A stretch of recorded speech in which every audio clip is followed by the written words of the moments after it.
Courtney, you're going to be, well, you hope to be on the school board here in Blair after November. Why are you running for school board? Isn't the Blair school board full of people doing a great job already? I believe everyone who got on that school board got on with the best of intentions. None of them got on expecting a pandemic to hit and have to make all these decisions that they have had to make that have really polarized, us as a nation, but within our own school district, it's polarized us.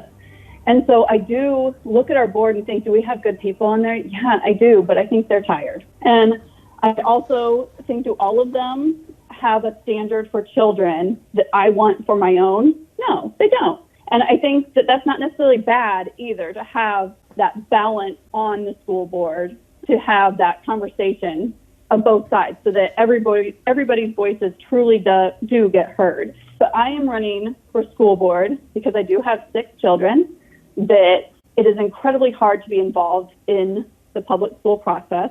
I want to be as involved as I possibly can.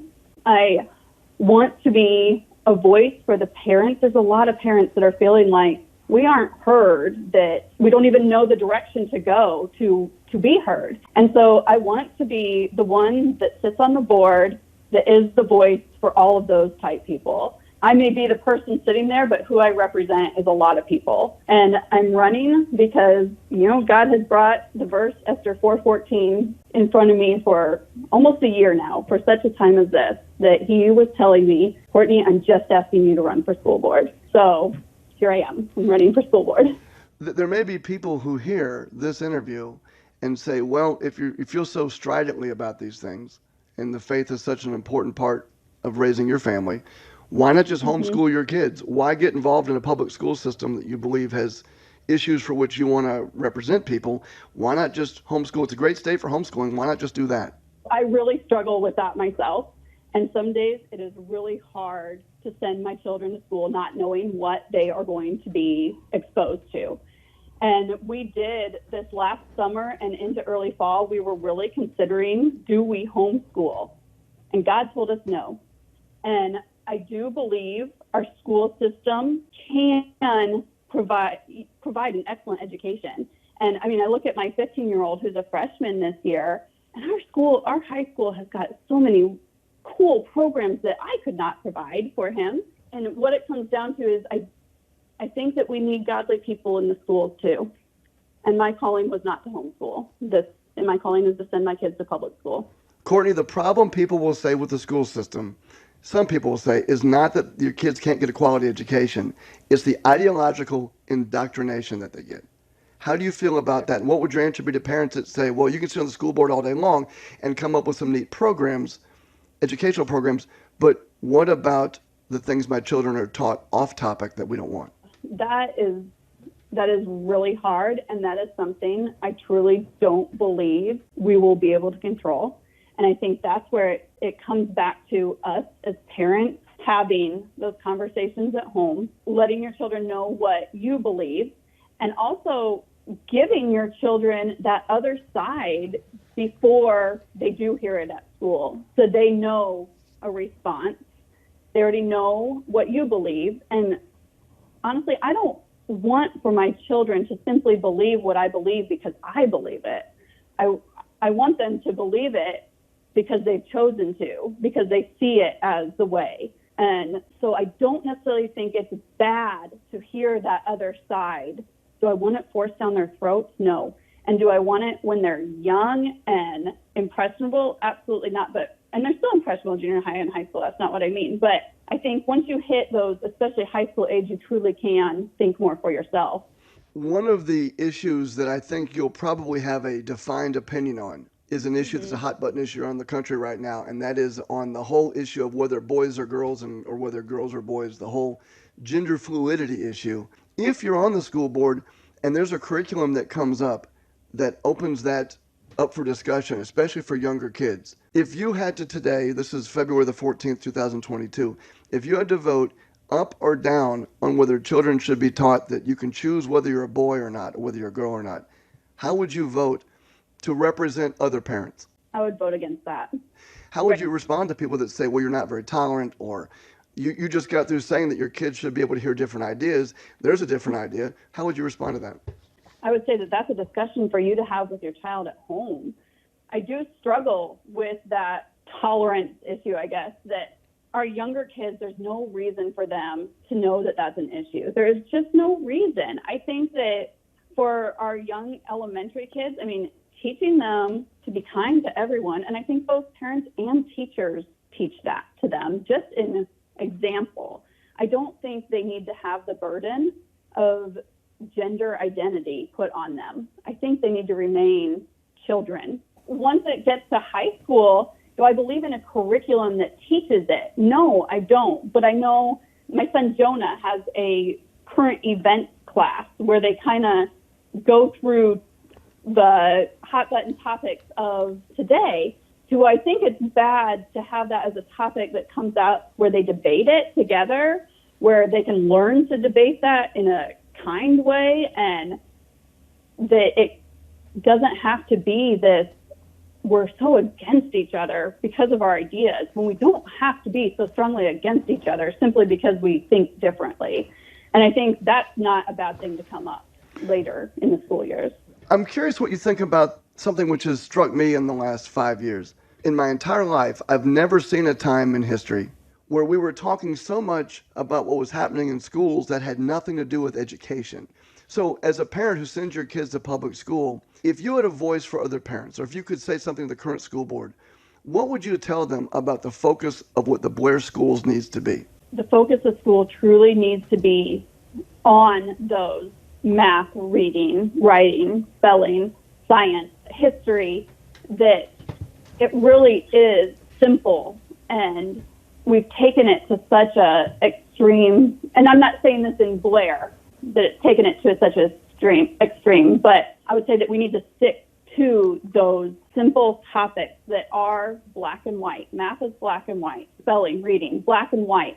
And I think that if we stick to those topics, politics stays out of our schools, and it belongs out of our schools. We do not need politics in our schools. And so that's what I would say. I would say if we stick to keeping it simple, we're on the right path, and we'll keep having a great school district. Hey, I hate to break up the video here and stop for a moment, but I do want to ask a favor of you. These interviews take an awful lot of work, a lot of time, a lot of effort, and it would really help out a lot if you'd simply subscribe to the channel, or if it's on social media, follow me, and whatever notification bells you got to hit, do that too. And you can help support what I'm doing by just subscribing and following. All right, well, thanks for listening, and now let's get back to the interview. I agree with you that generally speaking, I don't think the folks on the Blair School Board are intending to lead anyone astray. I would ask for you or anybody, if you have a question about things like critical race theory or the gender identity stuff, go ahead and email the folks on the school board and see if you can get an answer out of them on what they believe about those topics. So I would just say, before someone decides whether it can't or won't happen in Blair, contact your school board member and you ask them directly what they believe, which leads me to my question for you. If someone does send you an email and you're on the school board, will you give them a direct answer on what you believe and why you believe it? Yes, I will, because that is one of my frustrations when I have emailed. Some of them get back to you with these long, really lengthy, well thought out emails of why they believe if you ask them directly. And I've even asked for help trying to find things within their agenda, and the board president will send me an email back explaining how to find it. But some of them I have never heard back from, and it is really frustrating to not know where they stand. I do agree with that yes, I will email back. But as you've stated, some don't even get back with you. And how do you feel about that? As a parent with kids in this school district, how do you feel knowing that there are some school board members who don't care enough to even reply? Right. That's exactly how I feel, is that they don't care, and my children are in their hands. Outside of being a parent with 6 kids, do you have any experience working in an administrative or governmental role of any sort? Because some people argue, well, sounds like a mom who loves her kids, but how do I know she can get something done on the school board? I do not. That is one thing that I know I do not have the resume. I cannot come to people and say, look, this is why I would be good at it. I have this background.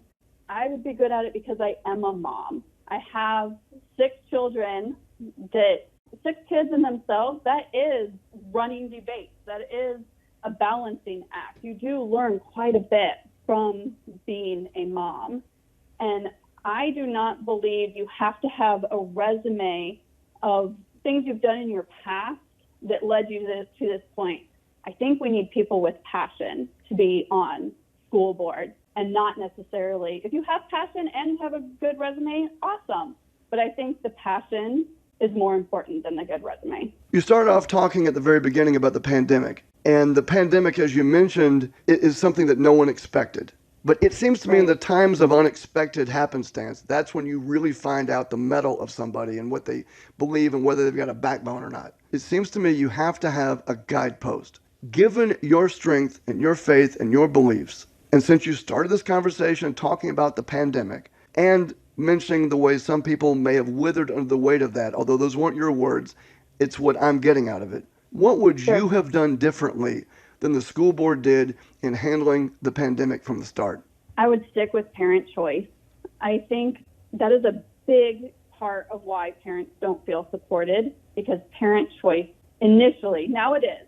Now masks are up to us as parents, except for under the special, if 2 or more kids in the classroom get COVID, then they do have to mask for the quarantine period, which I don't agree with that. But I would stick to parent choice right from the start. It's just, that's healthcare, and I get that they wanted to keep all children safe. I can understand the pressure that they felt, but healthcare is not their specialty. Education is supposed to be their specialty, and how we treat our kids regarding healthcare is our choice. And I would have gone back to parent choice. In a broader discussion of criticism, are you prepared for the sort of criticism that you will definitely get taking a role on the school board in Blair? Because this is the most polarized time to where we're even talking about school boards. It's never happened in my lifetime. Are you prepared for the slings and arrows as a person? Does your husband, how does he feel about it? And with respect to your family, how do they feel? Because you've got 6 kids. It's a lot of pressure. Mm-hmm. Are you ready for that? I can only say I certainly hope so. And that's where I would go back to my faith and knowing that God led me down this path. He is not going to leave me unprotected. My husband is a huge support of this. When I realized I was supposed to run for school board, I sent him a text that said, I'm going to run for school board. And his response was, okay. He had no qualms about it. He is 100% supportive of me. My biggest fear is that it will take a toll on my children. Will they get criticism? Will they get treated differently? I certainly hope not, but I can take the arrows. I just don't want them to take the arrows. If someone were to listen to this now and at our closing, and they weren't quite sure why they should vote for you for school board, Courtney, what is the one thing you want them to remember about why you're running and why they should vote for you? I am a parent just like them. I have 6 kids. Next year, I will have kindergarten up to sophomore. So I will have kids in every school that will be affected by decisions that the school board makes. When a decision is made, it's me in the hot seat too. I have skin in the game that will be affected by the decisions I make. That is the single greatest answer I think you could have given. I appreciate your time with me today, Courtney. Thank you. Good luck. And everyone, by the way, Courtney, is there somewhere you want people to go to check out you online? Do you have a website? Do you have any sort of social media presence? I have a Facebook page, Courtney Tabor for Blair School Board. Okay, so anyone listening, if you want to find out more about Courtney, go on Facebook, search Courtney Tabor, Blair School Board, find the page. And Courtney, thank you so much for being here. I appreciate it. Hey, if you enjoyed this interview, take a moment to share it with somebody else. Send it an email or post it on Facebook or Twitter or Snapdong or TickDoodle or wherever the kids are going these days to listen to quality interviews like you just heard. Post this somewhere right now and share it with somebody else who needs to hear it. And if you know somebody with a story that people should hear, email blairtoday@mail.com. Again, that's blairtoday@mail.com. Thanks for watching. Subscribe to the channel. Leave me a comment. You know, all the stuff I'm supposed to say to get the YouTube algorithms to do something magical with this video and get it a bunch of views. Click it, share it, like it, spread it, whatever. I'll see you next time.